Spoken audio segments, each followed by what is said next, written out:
the idea, according to some of the local coaches, has been buried in my head for some time, because that's how I started really in the 30s and 40s, playing at the 5th grade level right through college. Here in Muscatine, we came to a certain point and I looked around and I said, it's time to start, because I could see they wanted to get going. And the only way you build something is start with the young kids.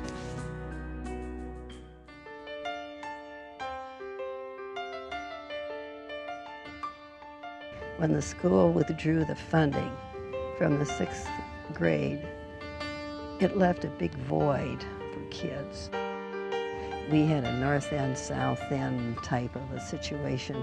One school wouldn't play with kids from the other school. The kids over here are a little richer than other kids down here. You know, well, I'm not going to throw the ball to him. Well, in 5th and 6th grade, we mix them. That's your teammate.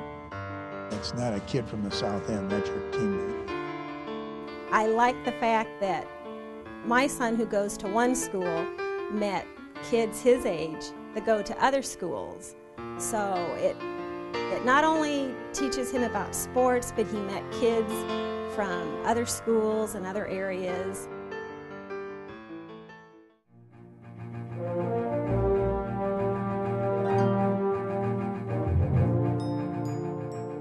There was one team and they could not get across the goal line. And they tried week after week.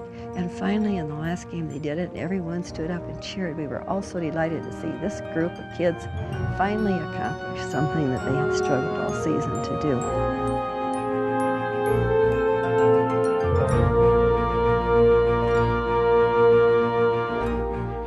In an hour and 10 minutes on Sundays, you'd have all these parents and grandparents, little kids, and it was a community, and it was a sense of pride and a sense of building something together.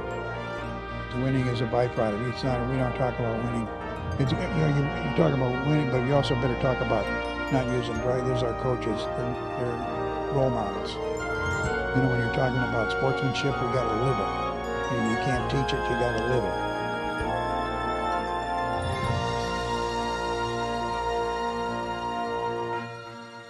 My job was just basically to motivate the kids, talk to them, keep them in the game, and even if we lost, which we've almost always had a losing record. We had 2 years of 3-3. That was our best record, but our theory is you got to have fun and learn, and that's what this YSF is about. It's a good learning experience to lose, you know. You gotta lose to win sometimes. I mean, if you win all the time, then you don't learn to appreciate things, and, well, you know how it is.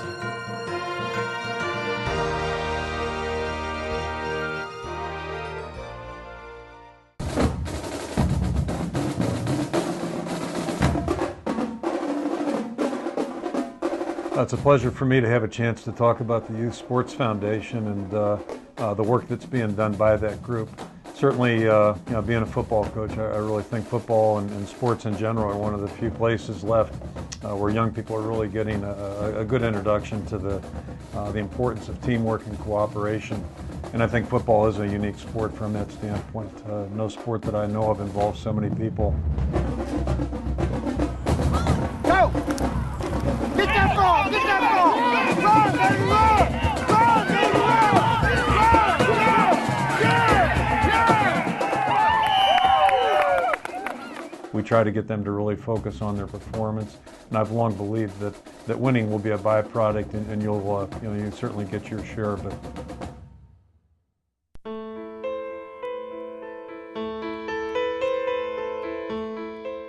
The other dimension that we were finding is that there were so many single families, and a lot of these kids wouldn't have any role models because mom was working or dad was working double shifts and this kind of thing, and there was no one around for these kids to model after.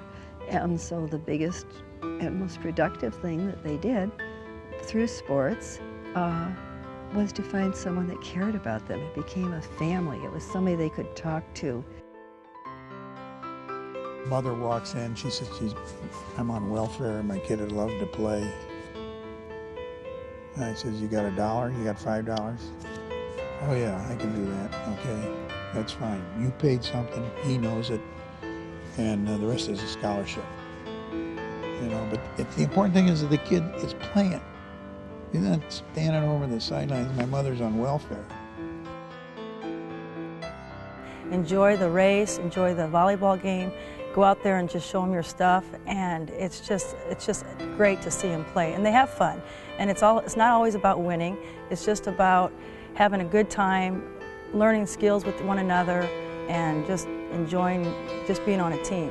2 years ago, they all came back because they knew I was going to take a year off, and they watched the bowl game, and it was against 2 undefeated teams, and they were all there. We have a big picture. I have a picture of that. A lot of my past players. It's about affecting the kids at the 5th and 6th grade level and giving them the opportunity that they don't have. There was a young man who lived in a poor part of town. He's outside in this vacant lot next to his apartment building, throwing the football up in the air and catching. He's got an old helmet on. He was a big Kansas City Chiefs fan, so he drew the arrowhead on there. And I just stopped him one day. I told him about the program. He said, well, my mom doesn't have the funds to pay for that program. And I said, you have her call me. She called the office. We got him signed up.